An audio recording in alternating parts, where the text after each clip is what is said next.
Oh crap, this person's supposed to hit me. Oh, I'm so glad she stopped.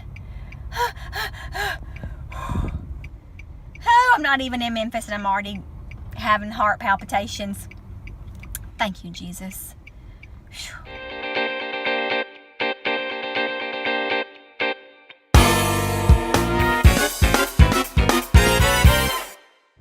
Hey, it's been a minute, hasn't it? I think it's been a week, maybe. Yeah, I've been busy, I'm sorry. So, you know that when I'm driving longer distances by myself, I like to do story times or updates or whatever you want to call it.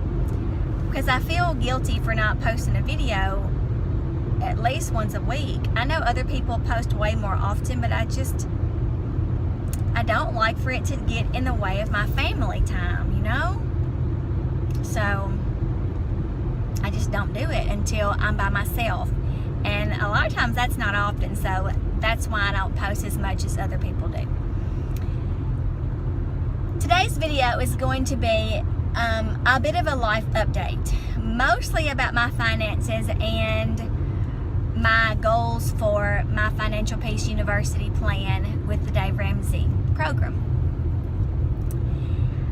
I'm on the way to Memphis, by the way. I'll go ahead and tell you what's going on with that right now. Teachers do a lot more behind the scenes than what people realize. To get some shrinky-dink paper, I've never heard of that until a few weeks ago when we decided what we were going to do for Mother's Day, and we ordered it from Amazon and it hasn't come in. Miss Donna got all that the Jackson Hobby Lobby had. Miss Bailey got all that the Jackson Michaels had. Maybe it was Target, anyway. And so, because our other paper did not come in, I, the person who does not have little kids, am on my way to pick it up. I'm making a quick trip, if that's possible. Memphis is a good hour 20 from where I live, so it's not really a quick trip, but it's the quickest I can possibly make it. No stops. I'm going to go for the drive-thru for supper. You know, everything is going to be quick. So on my way, I'm going to give you an update about what's going on with me. And I've got some financial triumphs. I have one financial fail. Sorry. And it's not a big one, guys. As you know, we'll start with the bad news first because I like to be happy and I like to end my videos on a good note, and I refuse for it to be about my fail. I'm just going to get it all out right now. You know, in my last video, I showed my Stitch Fix haul. And I love Stitch Fix. It just makes my heart happy to have someone send me clothes at my house for me to choose. I had to stop and get me some supper because I know it's going to be one of those trips, just speed in and speed out. And the girl on the drive-thru at McDonald's was pretty sassy. She was sweet, but she was sassy. Just in case you didn't know, one of my favorite things in this whole world is a McDonald's French fry.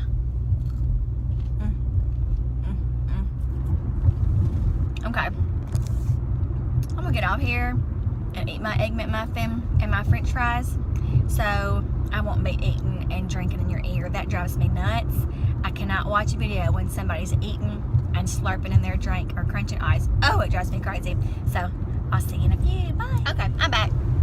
I'm glad I checked my teeth because as soon as I opened my mouth, there was a gigantic thing of, I don't know, pepper or egg or something stuck right here. Would y'all have told me if I had black in my teeth? No, you wouldn't have. Not till it was too late. So anyway, back to the life update. Financial stuff. On my Stitch Fix, I got 5, what we call it in the Stitch Fix world is 5 for 5. 5 fantastic items for good prices that you love, fits, just, it's perfect. It doesn't happen often. It's like the perfect storm. And of course, I get that when I am following a financial program and don't need to buy any of it, you know? So half of my subscribers are saying, you gotta tell Dave that this is a once in a lifetime opportunity and you have to get it all. And then the other half were saying, stick to your plan, sister. They were all Dave Ramsey graduates too, and they understand how important it is, and so I leaned more towards them. I did not keep all 5, but I kept 2. I kept the dress and the gray striped sweater, and it ended up being about $100. That goes a long way when you're paying off bills. So that was my fail. That being said, I have 2 fantastic triumphs that I want to share. The first is that I've paid off in 1 month. I paid off 2 small bills, and I'm using my payment for them to load up on my next bill, which is anesthesiology bill from when I had surgery 2 years ago. I have good insurance, but those things are $1 squillion. So I owe for that, and I still owe the hospital where I had the surgery. So I'm still making payments to them. I owe the anesthesiologist $986. Well, then the biggest triumph is that I checked my credit score last week, and it has gone up 25 points. That's big, people. You know it is. So that's my update on my financial situation. I'm doing pretty well, sticking with my budget. I don't spend money, guys. I really don't. I spend money on food and bills. I'm really trying hard, and I'm proud of myself. So here's a pat on the back from me to me. Next in the life update, it's about my empty nest syndrome. Still going strong. Excuse me. You've seen Chisholm, my son, in some of my videos. He doesn't live with me very often. He lives at school. He's 22, and he has a job and classes and an active social life, and he's just a busy boy. I have been struggling with him being gone since he left my house in 2013. I lived in a different house then. He graduated in 2013 in May, and he left for college in August, and it has been a roller coaster ride of emotions for me ever since. So he's finally done with his junior year of college, and he immediately starts working for his dad. So apparently they're working in Arkansas this summer, or for right now. So we had a family dinner for Chisholm. He was supposed to leave today for Arkansas, and instead his dad changed the date into yesterday. So Chisholm came home yesterday and left yesterday. So I don't know when I'm going to see him again. It's already been almost a month since I've seen my child, and I know there are worse things. There are people who have lost their children. One of Chisholm's very best friends died last year around this time, and his mother and father are just heartbroken and will never recover. I cannot imagine what they're going through. But this is what I like to say about this instance. This is the worst feeling that I can have with my son still here on earth, to just not ever see him. We text, we talk every now and then, but you guys have got to understand, he is my only child, and I devoted my entire life to raising him, which is what I think every parent should do. If you're not doing that, then you're doing it wrong. We have children to take care of them and raise them right. And if you are too busy with your social life or your side piece or whatever you have, then you're not being a good parent. Well, he's grown, and I know that. That doesn't stop me from loving him the very same as I did when he was 4 years old. 22 or 2, I still see him as my little boy. And that's hard for some people to understand, especially people who don't have kids. And I understand that, but you know what? It's not their job to understand me, just like it's not my job to understand them. It's none of my business what people think of me, and I'm okay with that. I know I was the best mama that I could possibly be, and I'm proud of that. So now I'm having to deal with the repercussions of him being gone and me never seeing him. And I mean, raise your hand if you're okay with not seeing your child for a whole month. Tell me you're okay with that. If you say that, then you're a liar or you don't love your kid. So he's gone to Arkansas, and I said, are you going to be home for next weekend? He said, of course, Mama. But I've heard that before. So I don't know. Let's talk about work. I teach kindergarten, and it gets harder and harder every year. It's so difficult. People like to joke and say, did you have a good time teaching kids how to color in the lines today? And some of them are just kidding, some of them are serious. And either way, once you come out to my class and hang out for the day and try to teach 5-year-olds how to read and add and subtract, and all the while managing 20 of them at the same time and dealing with all the crap that they have to deal with at home, because they bring it with them.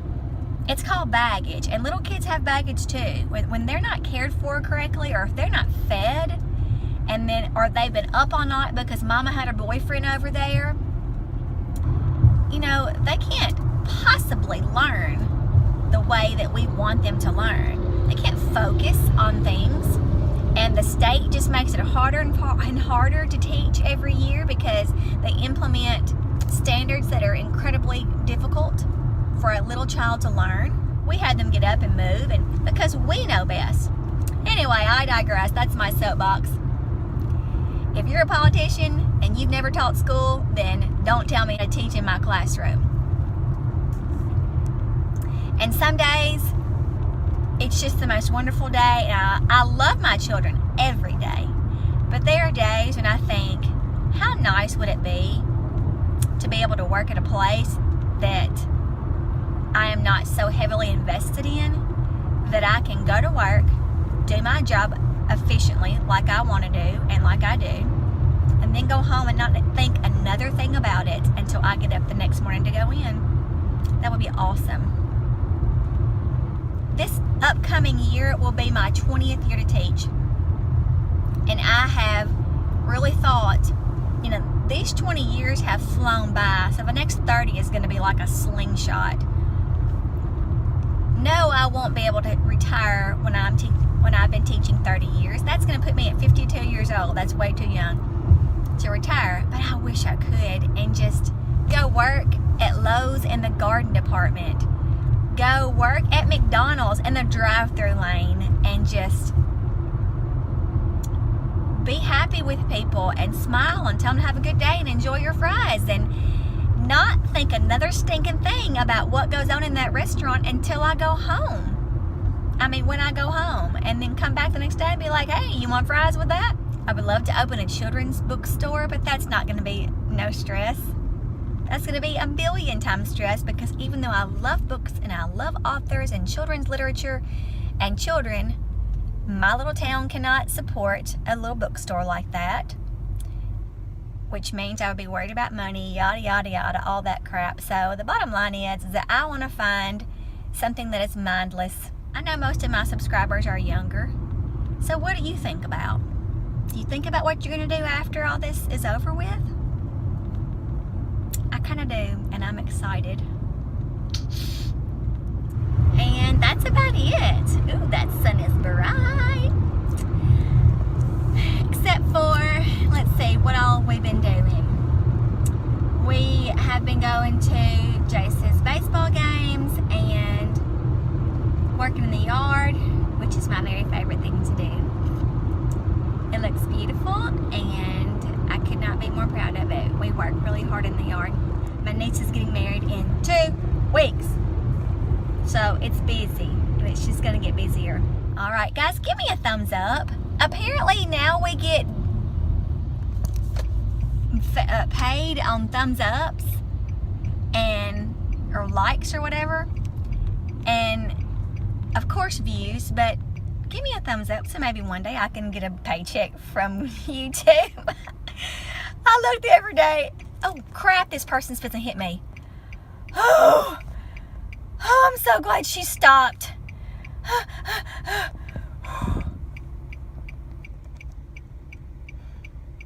she was backing up on top of me, just like at the other light.